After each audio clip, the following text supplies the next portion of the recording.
السلام عليكم. أعوذ بالله من الشيطان الرجيم. بسم الله الرحمن الرحيم، والصلاة والسلام على رسولنا محمد سيد الأولين والآخرين.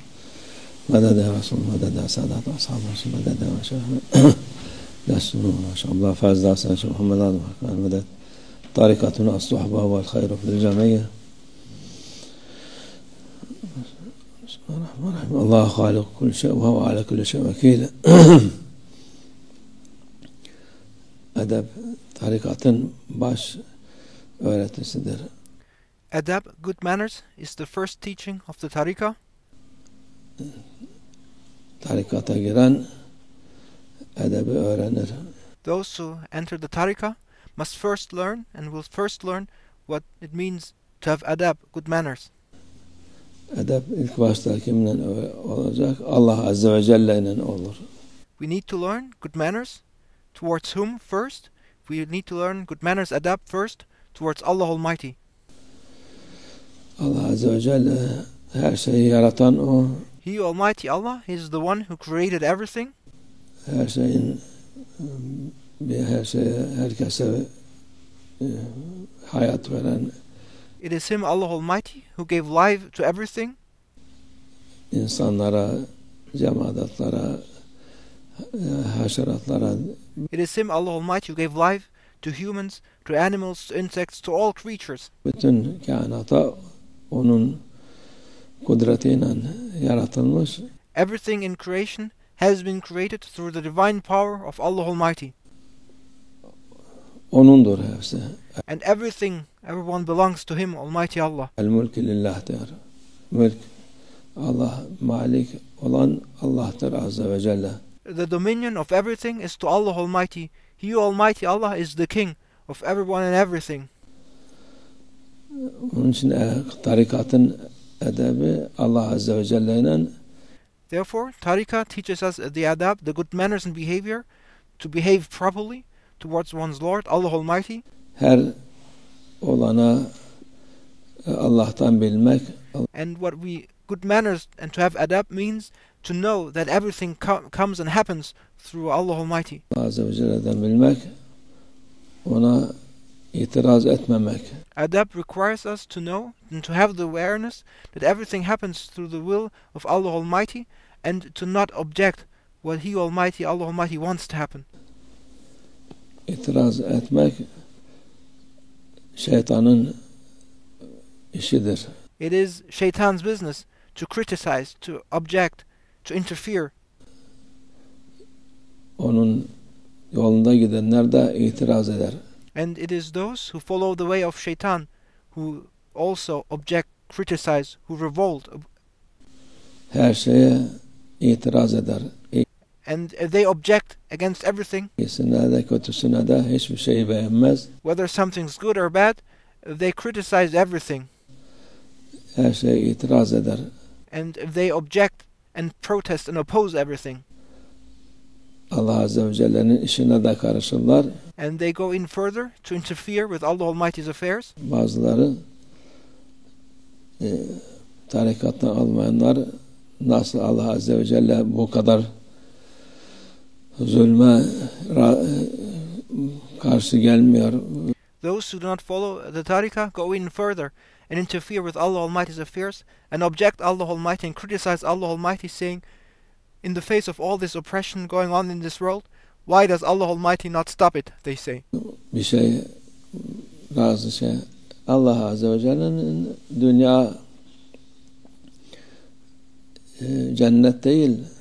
But we must know that this world is not paradise.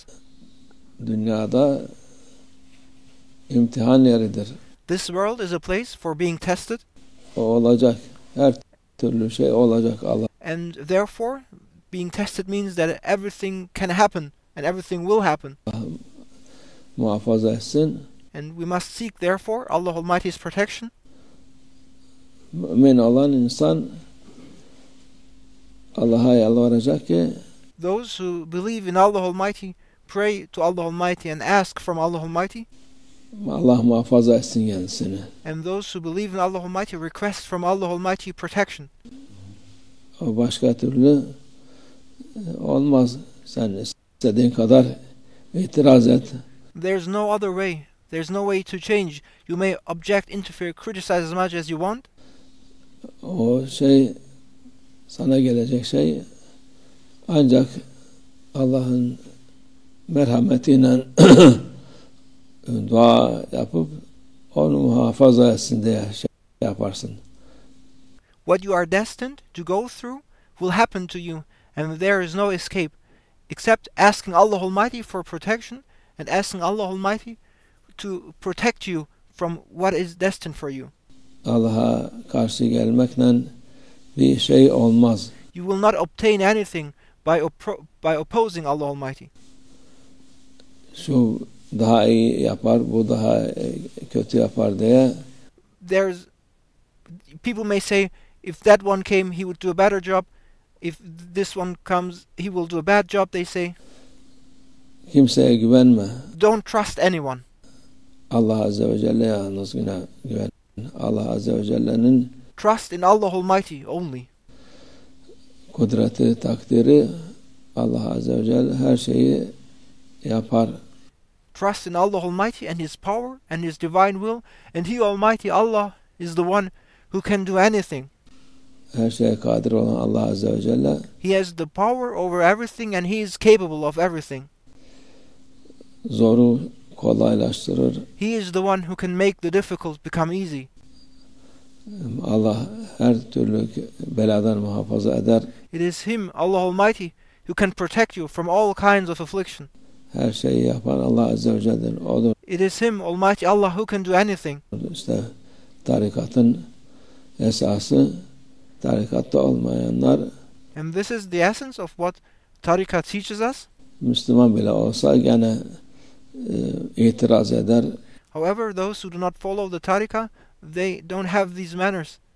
And even Muslims who do not follow the Tariqa, they still continue to criticize and oppose and object. Şu yapar, bu yapar. Hiçbir fayda da etmez. And they say this one will do that, that one will do this, but all they do does nothing of benefit. Onun için Allah Azze ve Celle'nin takdir ettiğini kabul edeceksin. One must submit and accept what Allah Almighty has decreed to happen. Dediğimiz gibi adab üzerine yalvaracaksın. Biz aciz kullarız. That is good manners, good proper behavior towards one's Lord, to submit and surrender oneself to what happens. Bize imtihan etme. And then to say, "O our Lord, we are weak servants. We accept your will, but do not test us." O imtihan dünyasıdır. We accept that this world is a place of being tested. Yine bize ihsanınla muamele et. Nevertheless, O our Lord, treat us with our generosity and your mercy. İmtihanı zorları kolaylaştır. O our Lord, make the difficult to become easy for us. İmtihanımız olmasın inşallah. May we not have to undergo these tests. Budur dua edeceğimiz inşallah. This is what we need to ask and what we need to supplicate and ask for from Allah Almighty. Allah yardım etsin hepimize. Ve minallah tevfik. El Fatiha. May Allah Almighty support us all, help us all.